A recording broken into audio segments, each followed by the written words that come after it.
Good morning, Larissa Lee here, your nutrition and detox guru, helping you burn fat faster and skyrocket energy through plant-based nutrition and detoxing with pure whole foods. It's Friday!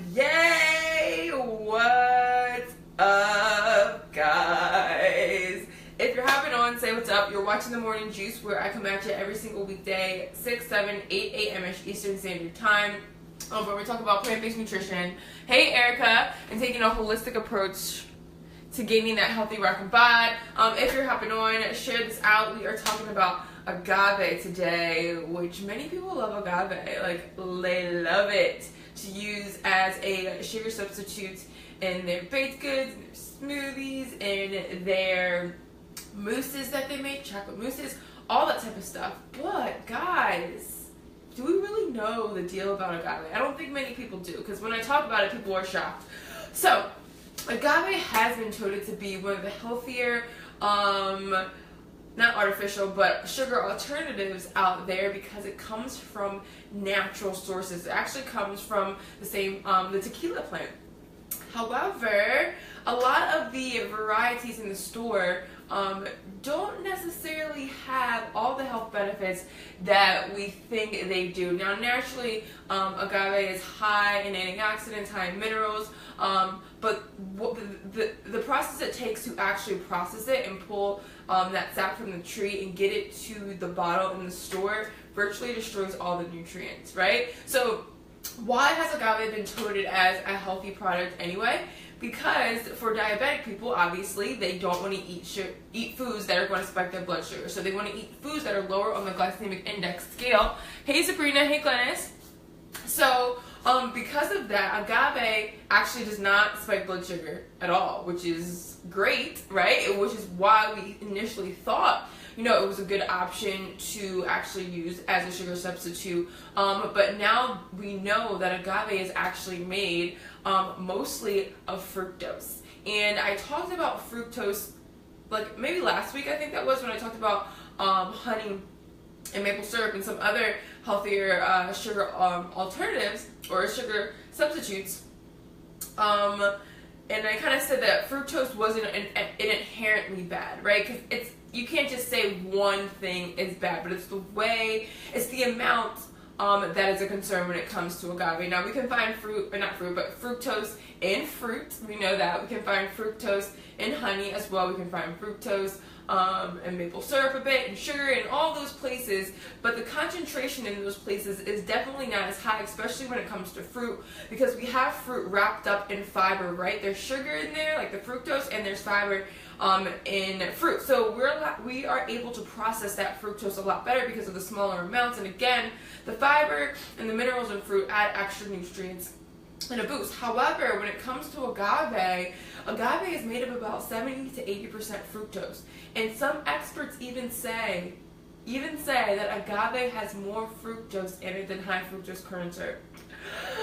Yikes, right? Did you guys know that? Probably not. And the danger comes in with fructose is that it doesn't spike blood sugar, which I said before. So when we don't spike blood sugar, right, when we don't raise blood sugar, we don't secrete insulin, right? We need the insulin hormone to be secreted to get glucose, which is another form of sugar, into our cells to give us the energy, right? So since fructose does not stimulate that pathway, what happens is you don't get the hormone leptin secreted, right? So in a normal situation, somebody would eat, let's say, a piece of fruit or even something like white bread, right? And that would get absorbed into your bloodstream. But those types of things have glucose, which is our body's preferred source of fuel. When glucose is reaching into the bloodstream, right, our blood sugar goes up. Insulin is secreted to get that glucose into the cells for energy. So when insulin is secreted, it triggers another hormone called leptin to let you know, hey, I just ate, so now I am satisfied, right? So now that I'm satisfied, I don't need to eat anymore.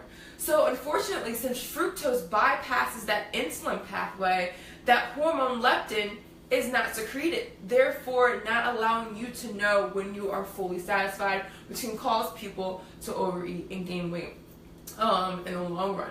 Also, fructose since, like I said before, it's not pushed into the cells with insulin, right? It has to be broken down in a different way, and it goes straight to the liver to be processed. So our liver can only hold, can only handle so much, and it's not very efficient at processing fructose.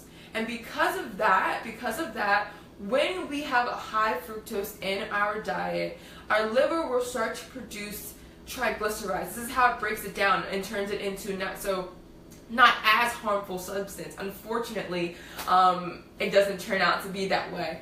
But when we are processing high amounts of fructose from agave or high fructose corn syrup or fructose corn syrup or processed foods, right? So the liver tries to process that fructose, and when it breaks it down, it turns it into triglycerides, and it can create a situation where you'll have a fatty liver and also put excess triglycerides out into your bloodstream, which causes or leads to or puts you at higher risk for heart disease. And we know, or we may not know, that women are actually at higher risk for heart disease than men are. So we have to be careful with that. And not only that, guys, when the liver processes that fructose we know turns into fat. That's what triglycerides are, fat. So that fat goes where? To the midsection. We don't want that, right? We don't want this belly fat. So be careful when you're using agave, and we know also that when we have belly fat in our midsection, when that starts to grow, it also puts us at higher risk for diabetes, and not only that, again, heart disease. So, guys, agave, a great sugar substitute? Not so much. I hate to bust your bubble. I definitely don't use that at my home, but some other alternatives are the things I talked about in my previous video last week are honey, maple syrup is good, also dates are good, and whole leaf stevia is good. Whole leaf stevia, okay? Not the processed brands that you find in the store. Okay? Okay, and maybe I'll do a video on that as well. So, hope you guys have a wonderful Friday. Actually, I know you guys are going to have a wonderful Friday because it's freaking Friday, right? So, thanks for hopping on. Let me see who hopped on here so I can say what's up. Hey, Hope. Good morning. How are you doing? Hi, Arlene. Sabrina, I already called you out. Glennis.